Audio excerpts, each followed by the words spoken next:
Iyaw, for today's video, magluluto naman tayo ng bangus. Biyernes Santo nga, kaya mag-iisda muna tayo. Ari nga palang bangus na rin nahuli ko, diyan lang sa Asian store. Gagawin nga natin aring bangus sisig. Tapos ako'y nakakita ng tokwa sa frigider. At naisip ko pwede rin pagsamahin para dumamay.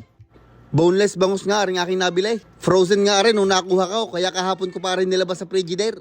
Nakakabili nga ng garnay na nakamarinate na. Pero aring aking aray wala, ako na magpapalasa. Ipiprito ko nga aray, kaya kailangan tuyuin gamit aring paper towel.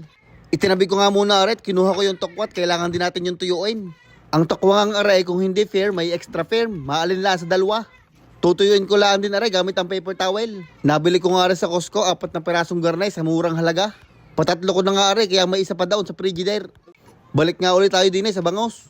Titimplahan ko nga aray ng 159 pirasong maalat na asin. At 132 pirasong pamintang durug-durog. Yan lang ang ating ilalagay, basic na basic.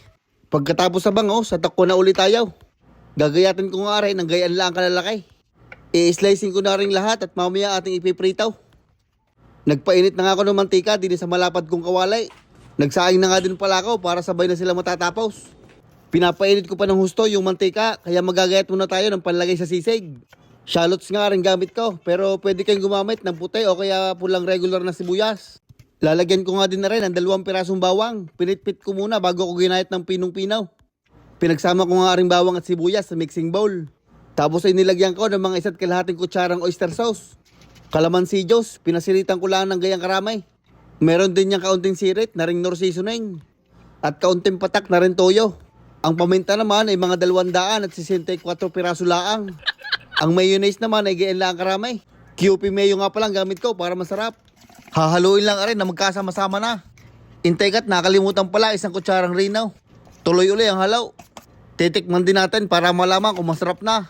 At pagkaayos na ang lasa, ay iyan, meron na tayong sisig sauce. Mainit na nga rin mantika, kaya ang uunahin ko ng ipritaw ay rin tokwa. Pinagkasya ko na yan diyan lahat para iisang salang na.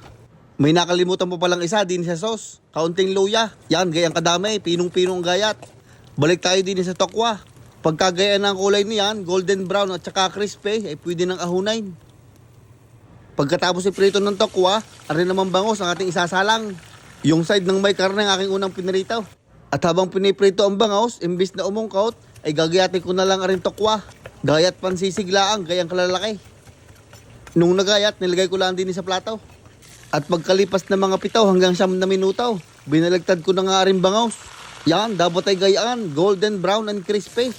Pagkalipas naman ng mga 6 na minuto, crispy na rin bangus, kaya inahon ko na.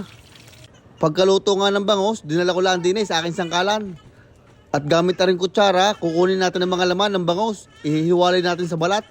At aring balat naman, ipiprito ko ulit para crispy. Aring karne naman, igagayatin ko ng gayang kalalaki, pansisig. At pag ayos ng lahat, ay pwede na nating i-assemble. Kinuha ko na nga aring sisig sauce at ilalagay ko na aring bangus at saka tokwa. Yan ay hahaluin ko lang ng kainam-inam. Dapat ay lahat ay malagyan ng sisig sauce. Nilagyan ko nga din pala yan ng 1 pirasong ginayat na siling green. Kayo na lang bahala magdagdag ng sili kung gusto nyo yung mahalang. Dini ko na lang ipe-plating sa platong puti. Ilalagay ko muna aring crisping balat ng bangus. Naputol ang bundot kaya ikakabit ko na lang. Tapos ilalagay ko lang din sa ibabaw aring ating sisig. Kadami gawa ng nilagyan ko ng tokwa. Para sa garnish naman, inilagyan ko ng ginayat na siling green. Tapos aring ating walang kamatayang dahon ng sibuyas. At mga 120 pirasong crispy garlic. At iyan, luto na ang ating ulam for tonight. Tatawagin natin na ring tokwat bangus sisig. Mapapalaban na naman si Utoy. Huwag lang ang mabibitin sa ating sinaing at wala tayong bahaw. Ay siya ay paanaw, take man na. Matek, aring unang subo para sa inyo.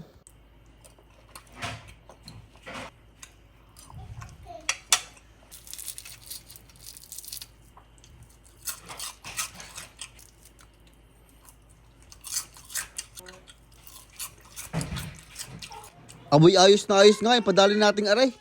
Quality, ika nga nila. Kakrispy pa ng balat, kaya panalong panalo. Ay siya ay paanaw, dadalhin ko na aray doon sa kanain. Hanggang din na lang ang bidyong aray. Maraming salamat sa inyong palaging panunood. Ay pakiki-like, share, and comment, and follow na rin sa mga hindi pa nagpa-follow diyan. Salamat!